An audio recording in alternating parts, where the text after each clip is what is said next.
जी दोस्तों, welcome again. आज की वीडियो एक रिकॉर्डेड सेशन है with Shabana who is a financial planner and an insurance expert.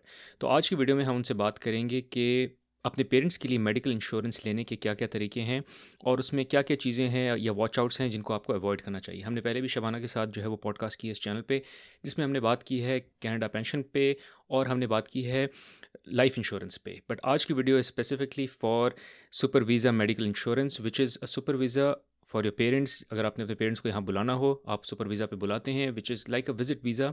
But उसके वजह से आपके पेरेंट्स के पास वो पर्क्स नहीं होते जो आपके पास एज अ रेजिडेंट होते हैं या एज अ कैनेडियन सिटीजन होते हैं। That is access to medical. So medical उनका फ्री नहीं होता, तो इसलिए ज़रूरी है कि आप उनके लिए मेडिकल की इंश्योरेंस लें। तो आज की वीडियो में शबाना हमको बताएंगी कि वो क्या क्या चीज़ें जिनका आपको खास तौर पे ख्याल रखना है जब आप अपने पेरेंट्स के लिए इंश्योरेंस ले रहे हो। एक बहुत important personal advice with regards to buying any kind of insurance, it is best to go to a financial expert. आप खुद ऑनलाइन भी ये सारी मेडिकल इंश्योरेंस वगैरह खरीद सकते हैं, but it is better to go to a financial expert because वो आपको सारी जो फाइन लाइन होती है या बिटवीन द लाइंस जितनी भी पॉलिसी में चीज़ें हैं वो सारी चीज़ें आपको समझाते हैं और ख्याल रखते हैं आपके बेनिफिट्स का, आपके राइट्स का ख्याल रखते हैं। और अगर कभी क्लेम की सिचुएशन हो तो आपके लिए फ़ाइट भी करते हैं और आपके लिए क्लेम के सपोर्ट भी करते हैं और हेल्प भी करते हैं। So it's better to get someone in the middle. और अच्छी बात यह कि आपको अपनी जेब से उनको कोई फ़ीस नहीं देनी, बिकॉज इनकी सारी जो चार्जेस हैं या कमीशन है वो इंश्योरेंस कंपनी से आता है। So they are there to protect your rights, to protect your benefits. And hence it is also important कि किसी ऐसे इंश्योरेंस एजेंट के पास जाएं जिसको आप ट्रस्ट करते हो। सो मैं शबाना को फुली ट्रस्ट करता हूँ and I highly recommend her services. अगर आपने इनको रीच आउट करना है तो इनका कॉन्टैक्ट डिटेल मैं छोड़ दूंगा in the description of this video. You can check it out and you can reach out to her. Now one last thing before going in the video, in case you find any value from this video तो like का button जरूर दबाएं। इससे होता है कि मैं motivated रहता हूँ ताकि मैं इस चैनल पे जो कंटेंट डाल रहा हूँ उसको बेहतर से बेहतर कर सकूँ। और दूसरा, सब्सक्राइब जरूर करें क्योंकि इस चैनल पे मैं और मेरी वाइफ बतूल कंटेंट पोस्ट करते हैं pertaining to how you can move to North America, how you can settle here, and more importantly आप कैसे नॉर्थ अमेरिका में एक सक्सेसफुल लाइफ गुजार सकते हैं। So highly recommend you subscribe to the channel अगर ये सारी चीज़ें आपके लिए इंपॉर्टेंट है। Now without further wait let's get rolling into the video. Thank you Shabana, thanks for joining again. आपके साथ हमने पहले भी पॉडकास्ट की है and primarily we covered the topics on one insurance, term insurance versus whole life insurance और उसकी क्या बेनिफिट्स हैं और क्या नुकसानात हैं and why one should go for insurance. नुकसान तो कोई नहीं है, I think there are all benefits और I highly recommend people to think about insurance as well. So जिनको इंटरेस्ट है वो पॉडकास्ट चेक ज़रूर करें, मैं उसका लिंक छोड़ दूंगा डिस्क्रिप्शन में। और उसके अलावा जो है हमने बात की थी on Canada pension plan, which is बहुत से लोगों की रिलायंट ये होती है कि गवर्नमेंट हमारा ख्याल रख लेगी। तो इंपॉर्टेंट है ये पता करना कि गवर्नमेंट जो है वो कितने पैसे देगी आपको एज पेंशन। सो उसका लिंक भी मैं डिस्क्रिप्शन में छोड़ दूंगा इस वीडियो के। बट आज जो मैं आपसे बात करना चाह रहा हूँ शबाना, वो है primarily with regards to super visa और सुपर वीज़ा में medical insurance. Because I understood from you कि आप जो हैं this is one other area where you are an expert. और मैं बहुत सी चीज़ों में वैसे भी आपको रेफ़र करता रहता हूँ in terms of financial planning and all, आपकी एक्सपर्टीज़ सीख करता रहता हूँ and there is always amazing advice that come from you. मैं ये बताता चलूँ सबको कि मैं खुद भी बहुत पढ़ता हूँ इस सब चीज़ों के बारे में, financial planning and all, but it is always good to go to an expert, seek advice from an expert as well, which I continue to do when I need anything and I continue to come to you as well. तो super visa पे जाने से पहले अच्छा ये होगा कि अगर आप जल्दी से अपना एक इंट्रोडक्शन दे दें ताकि लोगों को पता चल जाए कि आपकी क्या क्रेडेंशियल्स हैं, क्या जो मैंने इतनी एक्सपर्टीज़ की आपकी बात की वो where do they all come from. और फिर हम बात कर लेते हैं कि सुपर वीज़ा की क्या रिक्वायरमेंट्स है। बिकॉज़ एसेंशियली सुपर वीज़ा उन लोगों को जिनको नहीं पता, इट्स फॉर योर पेरेंट्स। तो अगर आप कनाडा में रेज़िडेंट हैं, पीआर पे हैं या आप कनाडा के नेशनल हैं तो आप अपने पेरेंट्स को ऑन अ वीज़ा बुला सकते हैं जिसमें वो यहाँ एक लॉन्ग टर्म विज़िट स्टेटस में रह सकते हैं, क्योंकि अमूमन विज़िट वीज़ा जो है वो बहुत लिमिटेड पीरियड के लिए होता है। फॉर इंस्टेंस यूएस में मैं जो रहता हूँ वहाँ यूएस विज़िट वीज़ा जो है वो 6 महीने से ज़्यादा नहीं होता। So after 6 months you have to leave. और मैंने अपने फादर को कनाडा बुलाया and he lived with us like for very long till now he is doing some back and forth between US and Canada. But ये कि उनका हमने super visa किया था एंड इट वाज़ सीमलेस। एक बारी आपका सुपर वीज़ा हो जाए they can stay with you for very long time. But उसमें चैलेंज ये कि जिस तरह गवर्नमेंट जो है वो मेडिकल की सपोर्ट देती है आपको as a national, as a resident, वो सपोर्ट आपके पेरेंट्स को नहीं मिलेगी। इसका मतलब ये कि आपको अपने पेरेंट्स को अगर वीज़ा पे बुलाना है तो उनको सपोर्ट देनी पड़ेगी मेडिकल की, और उसका बेस्ट तरीका ये है कि आप उनके लिए एक मेडिकल इंश्योरेंस ले लें। Anyways I think I have spoken a lot, but I will move on to you for you to introduce yourself. और इंट्रोडक्शन के बाद हम बात करेंगे कि सुपर वीज़ा की रिक्वायरमेंट्स क्या हैं और फिर will deep dive deeper into the medical insurance for super visa. So Shabana, over to Thank you so much, Veros. So basically, I'm an insurance and investment advisor. तो हम जो डील करते हैं वो कनाडा की जितनी भी टॉप इंश्योरेंस कंपनीज़ और बैंक के साथ डील करते हैं, और हमारा जो टारगेट मार्केट है वो है फैमिली, इंडिविजुअल और बिज़नेस ओनर्स। हम सबको ही सर्विसेज प्रोवाइड करते हैं, जिसके अंदर हम उनकी financial planning, state planning, wealth management वगैरह करते हैं। आज जो हम जिस टॉपिक पे आप बात कर रहे हैं, जैसा कि आप मेंशन कर चुके हैं, सुपर वीज़ा इंश्योरेंस के बारे में। सुपर वीज़ा इंश्योरेंस को बताने से पहले मैं आपको सुपर वीज़ा के बारे में बताऊँगी कि सुपर वीज़ा क्या चीज़ है। सुपर वीज़ा बेसिकली हमारे पेरेंट्स और ग्रैंड पेरेंट्स के लिए जो वीज़ा लगता है वो उसमें वन टाइम में पेरेंट्स जो है 5 ईयर्स तक रह सकते हैं कनाडा में, ठीक है। और सुपर वीज़ा अप्लाई करने के बेसिकली 3 कंडीशंस, एलिजिबिलिटी कंडीशंस होते हैं, जो कि वो मस्ट आपके पास होने चाहिए, जिनमें से नंबर 1 ये है कि या तो आप कैनेडियन सिटीज़न हो या पीआर होल्डर हो आप। नंबर 2, आपको अपने पेरेंट्स के फाइनेंशियल सपोर्ट के लिए उनको अपने प्रूफ देना होता है। नंबर 3 जो है वो आपको अपने पेरेंट्स के लिए medical insurance, medical emergency insurance जिसको हम सुपर वीज़ा इंश्योरेंस कहते हैं, वो आपको लेनी पड़ती है। तो ये 3 जो है क्राइटेरिया जो है वो अगर आप उस पे फुलफिल उतरते हैं तो आप वीज़ा अप्लाई करते हैं। अच्छा शबाना, मेरा एक क्वेश्चन ये है before you go into the details of medical insurance all together, और हम उसमें पूछेंगे कि क्या-क्या टाइप हैं and all. I know you are an expert on that area. But मेरा क्वेश्चन है कि मुझे एक एक्सपर्ट की ज़रूरत भी क्यों है? मैं खुद जाके जो हूँ वो मेडिकल इंश्योरेंस क्यों नहीं परचेज़ कर सकता? Because why do I need to have an expert in the middle? उसका मुझे क्या फ़ायदा है? And I want to address this point earlier on because मैं करूँगा ये कि मैं आपका जो है वो लिंक छोड़ दूँगा on how people can reach out to you, because if people want कि उनको कोई मेडिकल इंश्योरेंस करवानी है आपसे या कोई और भी इंश्योरेंस करानी है या सुपर वीज़ा की इंश्योरेंस करानी है, they can reach out to you using the link that I will leave in the description of this video. But अगर आप मुझे थोड़ा-सा बता दें कि आपको मैं रीच आउट भी क्यों करूँ?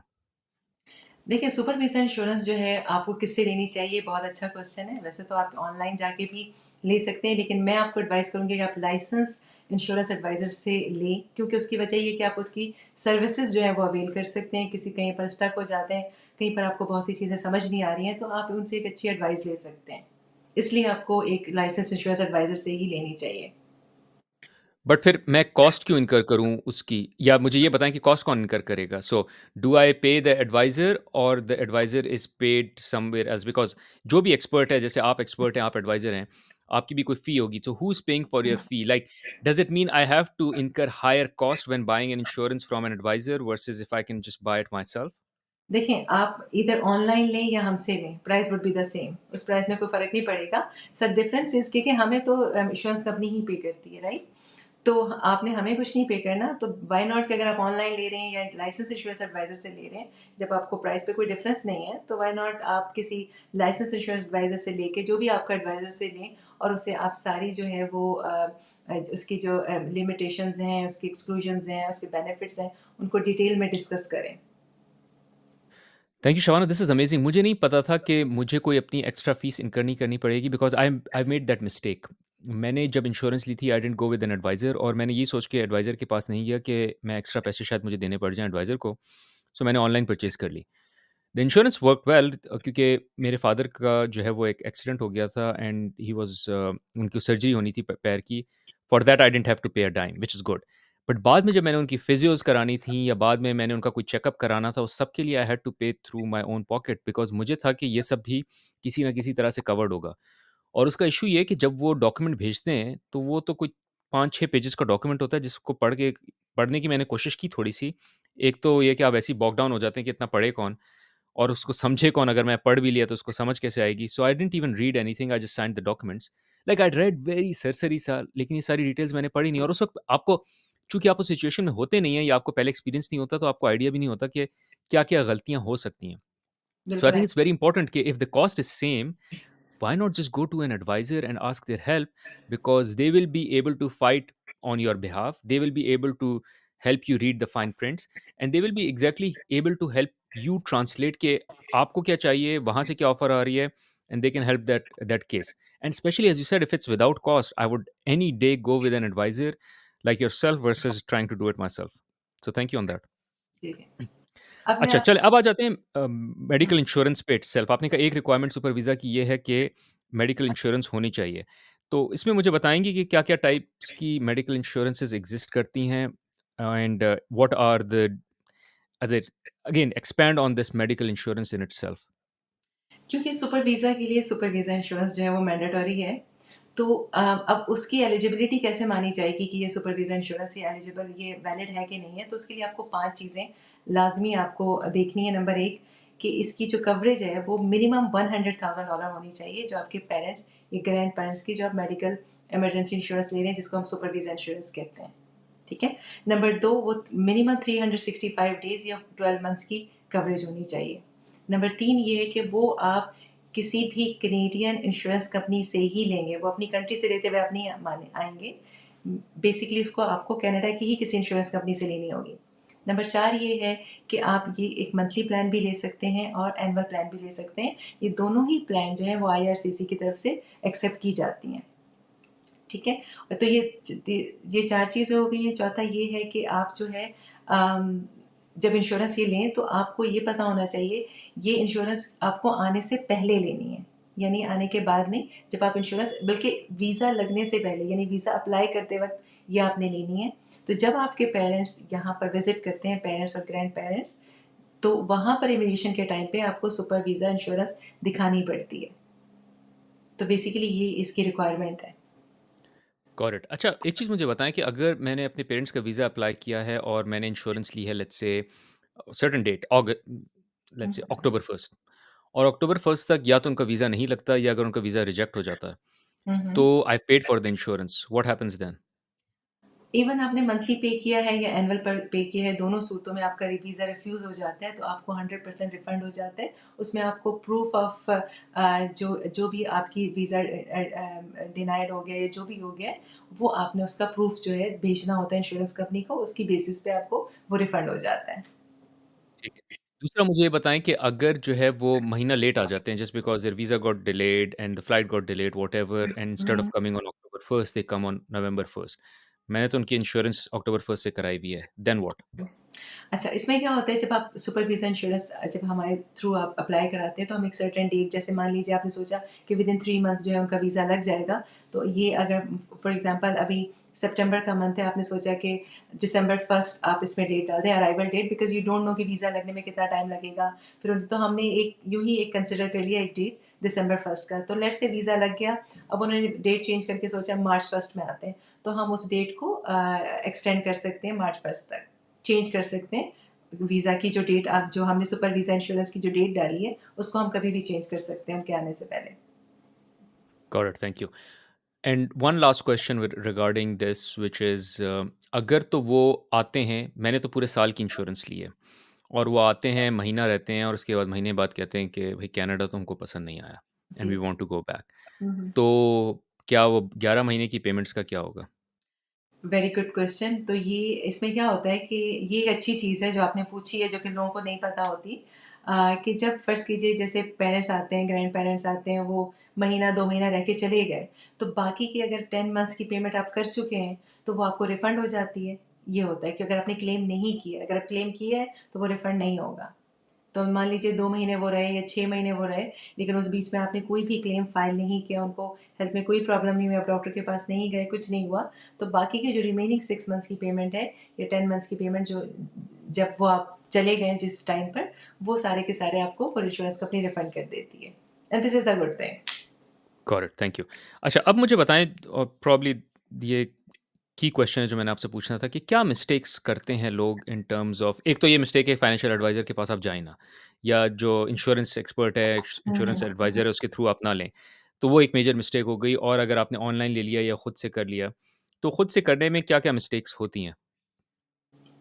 अच्छा, इससे पहले मैं आपको एक बड़ी इम्पोर्टेंट चीज़ बताना चाहूँ कि जब आप इंश्योरेंस लेने लगें, तो सबसे पहले बहुत ज़रूरी है कि आप जो है जो आपके पेरेंट या ग्रैंड पेरेंट के प्री एक्जिस्टिंग मेडिकल कंडीशन है, उसको आप ठीक से डिस्कस करें अपने एडवाइज़र के साथ कि और उनको लाज़मी आपने उसको डिस्क्लोज़ करना है। अगर आप वो डिस्क्लोज़ नहीं करते हैं और पेरेंट्स उस कंडीशन के साथ यहाँ पर आ जाते हैं और आपने प्री एक्जिस्टिंग मेडिकल कंडीशन का क्लॉज़ नहीं डलवाया हुआ है, तो वो कवर नहीं होते हैं। तो आने से अगर पेरेंट्स जब आप वीज़ा अप्लाई करते हैं, इंश्योरेंस अप्लाई करते हैं, सुपर वीज़ा इंश्योरेंस के लिए, तो मस्ट आपने अपने उनके जो भी मेडिकल कंडीशन है वो आपने डिस्क्लोज़ करने हैं, ठीक है? कोई भी वो पिल्स ले रहे हैं या कुछ भी ले रहे हैं वो आपने तो हमारे पास 2 तरह के प्लान होते हैं, एक with pre existing and without pre existing. तो विदाउट प्री एक्जिस्टिंग जैसे कि नाम से ही आपको लग रहा है कि वो as compare to pre existing के वो थोड़ा चीप होता है। तो बहुत से लोग इस तरह से उसको सेल कर देते हैं कि जी कोई प्री एग्जिस्टिंग कंडीशन नहीं है। तो आपने सबसे पहले हम क्या करते हैं, हम अपने क्लाइंट से ये पूछते हैं कि आपके पेरेंट्स को किसी भी तरह की कोई मेडिकल कंडीशन है या नहीं है। अच्छा, एक तो ये चीज़ हो गई। जब वो यहाँ आते हैं, वो लैंड करते हैं, एवरीथिंग इज़ गुड, उनको कोई पहले किसी भी तरह की वो पिल्स नहीं ले रहे हैं, कोई कंडीशन नहीं है, तो फिर 100% कवर है। लेकिन मान लीजिए उनको ऑलरेडी हेल्थ की कंडीशन है, वो ब्लड प्रेशर की पिल्स ले रहे हैं, वो शुगर की पिल्स ले रहे हैं और उन्होंने यहाँ पर उनको डिस्क्लोज़ नहीं किया है, तो मोस्ट प्रोबेबली वो कवर नहीं होंगे। तो इन चीज़ों का आपने बहुत ध्यान रखना है। और दूसरी चीज़ ये है कि आपने एक स्टेबिलिटी क्लॉज़ होता है जो कि बहुत ज़्यादा इम्पोर्टेंट है। डज़न्ट मैटर वो प्री एक्जिस्टिंग है या विदाउट प्री एक्जिस्टिंग कंडीशन के साथ आप प्लान ले रहे हैं। कोई भी क्लाइंट जिसके आने से पेरेंट्स या ग्रैंड पेरेंट्स आने के 6 मंथ्स पहले अगर आपको कोई भी कंडीशन डेवलप हो जाती है या प्री एक्जिस्टिंग कंडीशन आपकी स्टेबल नहीं रहती, स्टेबल से मतलब है डॉक्टर ने आपकी मेडिसिन डिक्रीज़ कर दी, इंक्रीज़ कर दी या इस तरह की कोई भी चीज़ आपकी कर दी है जिसमें आपको कोई नई चीज़ डायग्नोज़ हो गई। यानी कि अब आपकी लास्ट 6 मंथ्स में आपकी कंडीशन स्टेबल नहीं रही या कोई नई चीज़ डेवलप हो गई है, तो आपकी वो चीज़ कवर नहीं होगी। तो इस बात का भी आपने ख़्याल रखना है। इसमें डज़न्ट मैटर कि आपकी प्री एक्जिस्टिंग कंडीशन वाला आपने प्लान लिया हुआ है या नहीं लिया हुआ है, इन बोथ केसेज़। तो ये 3-4 चीज़ें आपने ज़रूर जो है इसको समझना है और मेरा ख़्याल है कि जो आपके लाइसेंस इंश्योरेंस एडवाइज़र हैं, आम तौर पे वो आपको ये सारा कुछ डिटेल में बताते हैं। और ये चीज़ें एक आम आदमी को पता होनी चाहिए क्योंकि it's not a super visa insurance की जो पेमेंट है, अगर 2 पेरेंट आ रहे हैं और वो मोर देन 65 इयर्स ओल्ड है, तो उनका प्रीमियम $5,000-6,000 से कम नहीं बनता। तो इट्स अ ह्यूज अमाउंट। तो जब आप इतनी बड़ी अमाउंट लगा रहे हैं, तो आपको ये पता होना चाहिए आप कौन-सी इंश्योरेंस ले रहे हैं। जबकि पूरी इसमें बहुत ज़्यादा आपकी इसमें नॉलेज होनी चाहिए क्योंकि हमने ढेरों ढेर क्लेम पे किए हुए हैं, हमें पता है कि किस तरह की प्रॉब्लम्स आती हैं क्लेम्स में।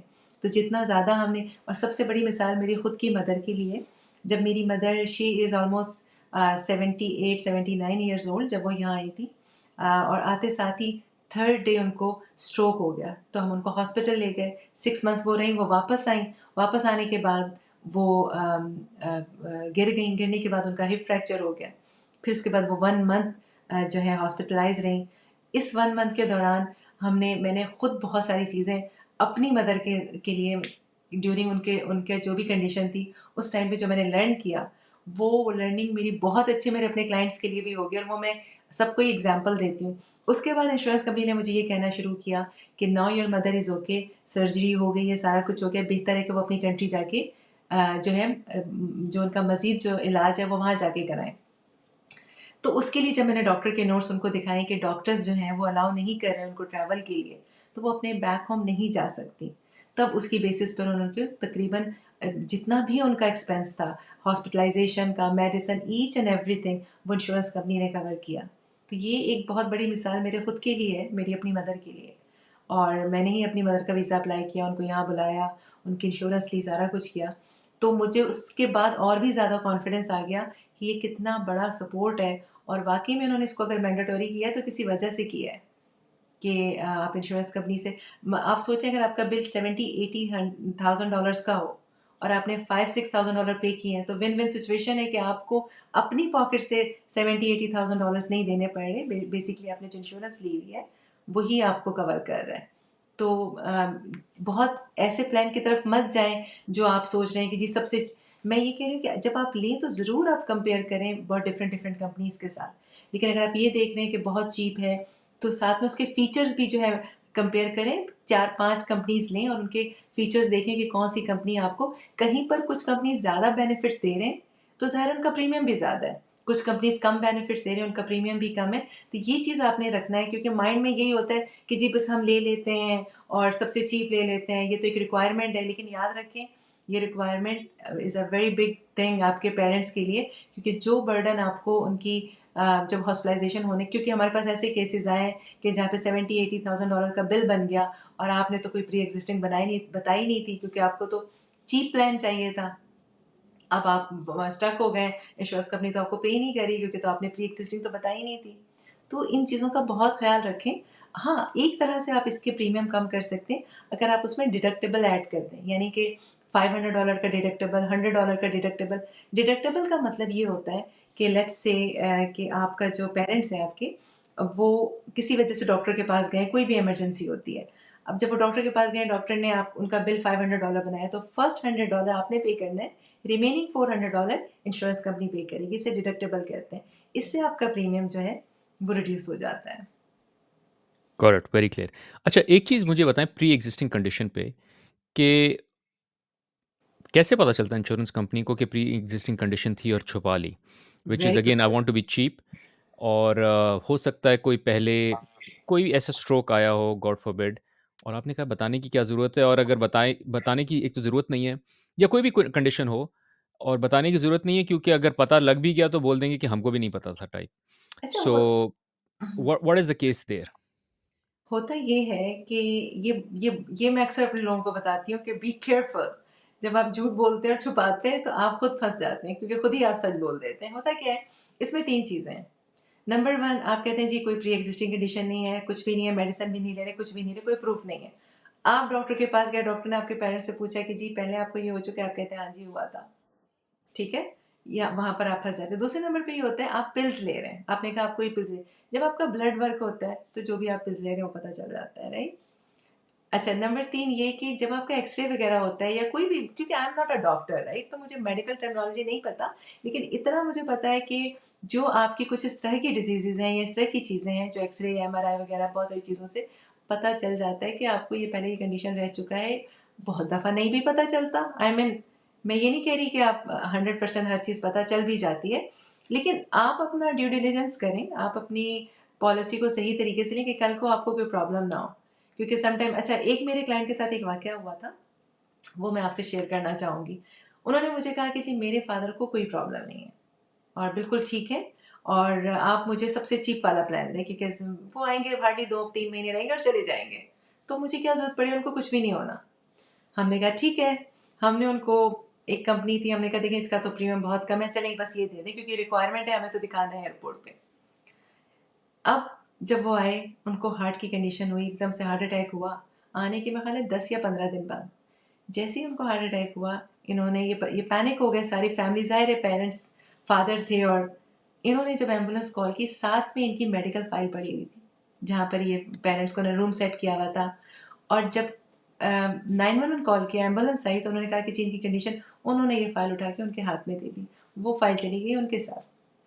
जब उन्होंने उनका फ़ाइल खोला तो उनकी तो पूरी हार्ट की कंडीशन और ये कंडीशन और वो मेडिसिन और ये सब, और इंश्योरेंस कंपनी ने उनको डिक्लाइन कर दिया। तो ये चीज़ें आप, मैं सिर्फ़ ये कहना चाह रही हूँ कि इन चीज़ों को आप बहुत सीरियसली लें। ये is not a small thing, क्योंकि जब क्लेम के टाइम पे बहुत सारे तरीके होते हैं पता करने के। तो इसलिए आप ये ना सोचें कि आप ये चीज़ें छुपा रहे हैं, नहीं पता चलेंगी। मोस्ट ऑफ द टाइम पता चल जाता है, स्पेशली अगर आप पिल्स ले रहे हैं या अगर आपकी कोई हार्ट की कंडीशन है, ब्लड थिनर ले रहे हैं या आपको शुगर है, आप शुगर की मेडिसिन्स ले रहे हैं, तो वो नहीं छुप सकती हैं ये चीज़ें। तो अगर आप छुपाना चाहें भी तो बेहतर ये है कि सही बोल के, सच बोल के डिडक्टिबल बढ़वा लें, प्रीमियम वहाँ से कम हो जाएगा, लेकिन सही बोल के बिल्कुल सही तरीके से प्लान लें। No you are right and specially अगर आपको ये लगता है जो कि लगना नहीं चाहिए कि कुछ नहीं होगा कुछ दिनों के लिए आ रहे हैं हुँ, तो इट्स बेटर कि आप डिडक्टिबल बढ़ा लें बिकॉज एट बेस्ट और एट वर्स्ट आपको ज़्यादा डिडक्टिबल देना पड़ रहा है क्योंकि आपने उस पर बैट लिया आपने बैट लिया कि ये कंडीशन आएगी नहीं ये सिचुएशन हुँ, होगी नहीं तो मैं डिडक्टिबल ज़्यादा कर लेता हूँ thank you I have last question which is क्या मुझे बता सकती हैं इसमें क्या क्या कवर्ड नहीं है वेरी गुड। बिकॉज एक तो ये हॉस्पिटलाइजेशन आई एज्यूम कवर्ड होती है बट क्या क्या चीज़ें जो for the most part covered नहीं होती अच्छा, ये बहुत अच्छा क्वेश्चन पूछा आपने। उसकी वजह ये है कि मैं अपने क्लाइंट्स, ज़्यादातर क्लाइंट से ये कहती हूँ कि जब भी आप मेडिकल, जैसे travel insurance, visitor insurance, super visa insurance basically visitor insurance ही होता है, क्योंकि उसमें हमने इसको सुपर वीज़ा इंश्योरेंस पेरेंट्स और ग्रैंड पेरेंट्स के लिए कहा है, जिसकी जो एलिजिबिलिटी रिक्वायरमेंट है वो जो मैंने आपको मेंशन की है अभी रिसेंटली। तो अक्सर लोग पूछते हैं क्या कवर है, लोग ये नहीं पूछते क्या नहीं कवर है, तो वो मैं अक्सर कहती हूँ कि आप ये पूछें कि क्या कवर नहीं है, जो कि आपने माशाल्लाह बड़ा अच्छा क्वेश्चन मुझसे पूछ लिया। हर वो चीज़ जिसको आप विदाउट एनी मतलब, जैसे फ़र्ज़ कीजिए आप डॉक्टर के पास अपने पेरेंट्स को लेके जा रहे हैं, आपने सोचा चलें आप ऐसे ही रेगुलर चेकअप के लिए लेके जा रहे हैं। चलें इनका ब्लड प्रेशर चेक करा लेते हैं, ब्लड वर्क करा के देख लेते हैं, एवरीथिंग इज़ गुड और not. So these are not emergency, या ये ऐसी वो चीज़ें नहीं है जो आप किसी रीज़न से गए, तो वो कवर नहीं है। ठीक है? आप जब भी डॉक्टर के पास जाएँ, उसकी कोई रीज़न होनी चाहिए।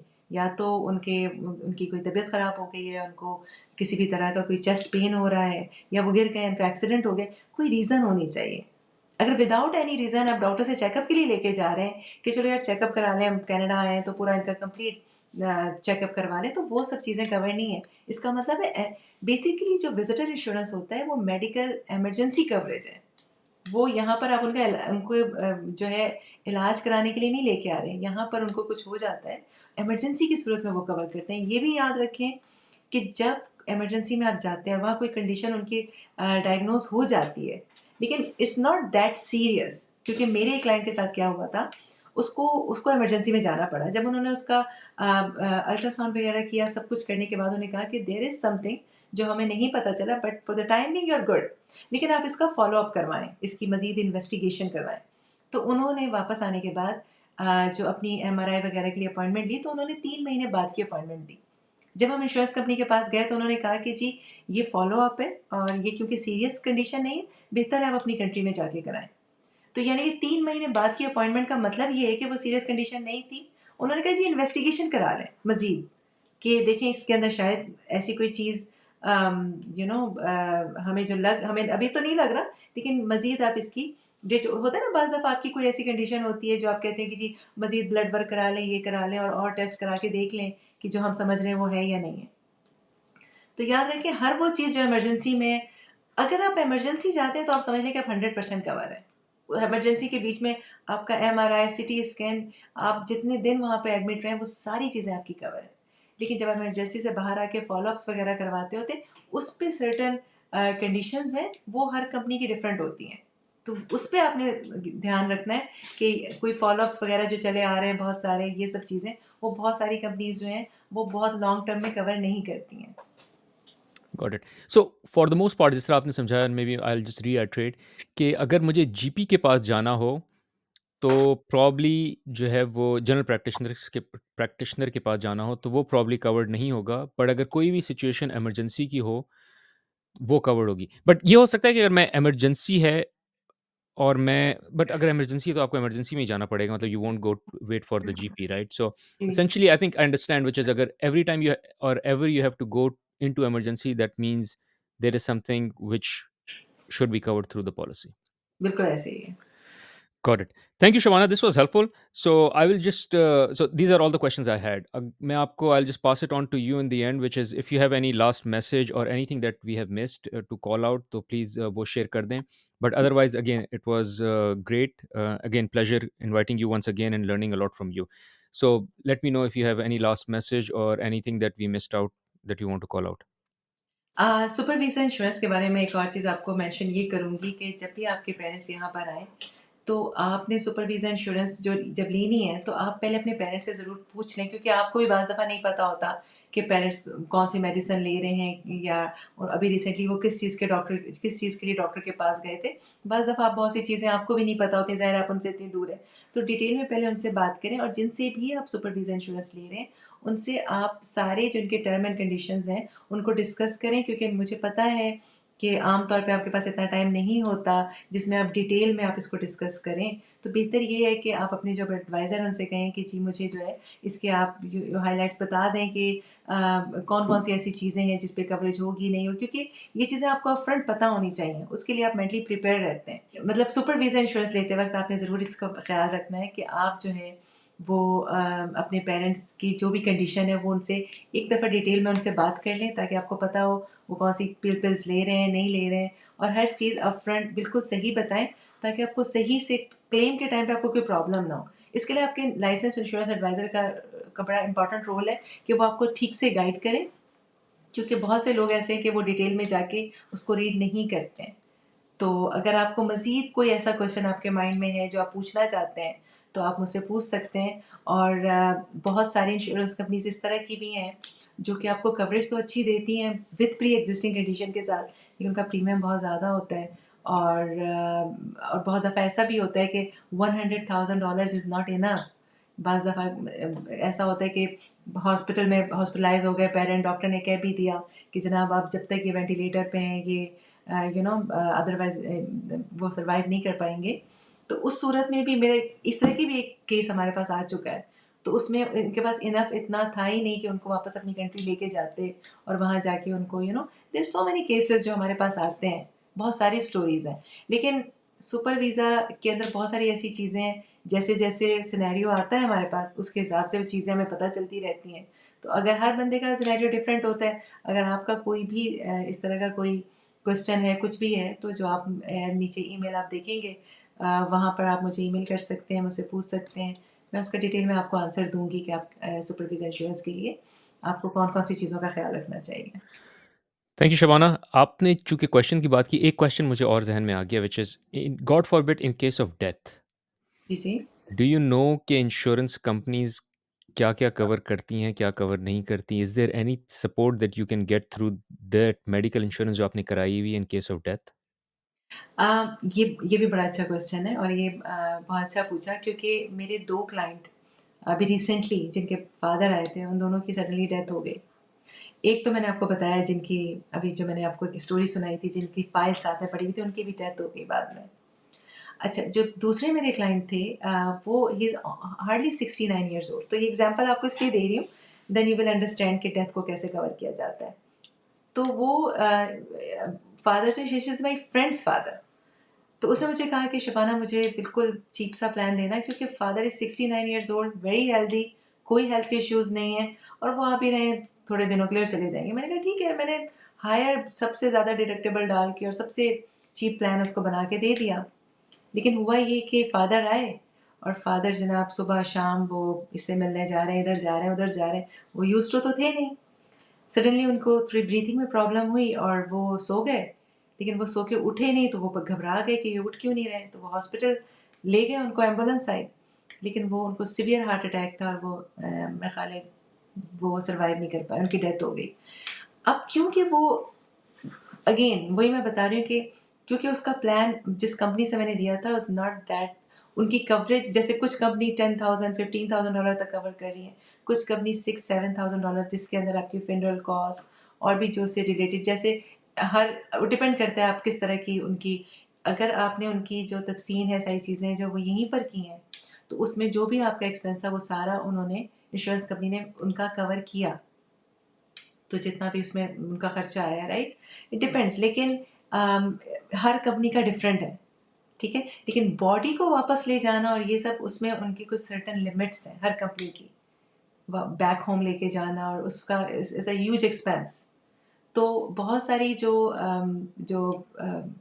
पेरेंट्स जब आते हैं उनकी यहाँ पे डेथ हो जाती है तो वो उनकी ख्वाहिश तो यही होती है वो अपनी कंट्री ले जाएं लेकिन जब वो एक्सपेंस वगैरह देखते हैं सारी चीज़ें तो फिर वो नहीं लेकर जाते तो उन दोनों सूरतों में इंश्योरेंस कंपनी कवर करती है लेकिन हर कंपनी का कवर करने का जो अमाउंट है वो डिफरेंट है ठीक है तो यहाँ पर अगर अगर डेथ होती है और यहाँ पर जो सारे उनके जो फ्यूनरल एक्सपेंसेस वगैरह होते हैं वो सारे 100% कवर होते हैं लेकिन बैक होम लेकर जाने के लिए उनकी लिमिटेशंस होती हैं Got it, Shabana. Thank you. Thanks a lot. As always, I find you an expert in all these areas. I continue to seek help from you. जब भी मुझे कोई सवाल होता है, मुझे कोई हेल्प चाहिए होती है, आप मेरा गो टू हैं and I recommend others who are listening as well, specially अगर वो इंश्योरेंस पे के लिए कर रहे हैं and the beautiful thing is that there is no cost from the pocket. तो exactly why not go with an advisor, seek their advice and have them as a middle person to fight for you as against ये सब खुद करने के लिए. Anyways, thank you. Thanks a lot. Thanks for joining.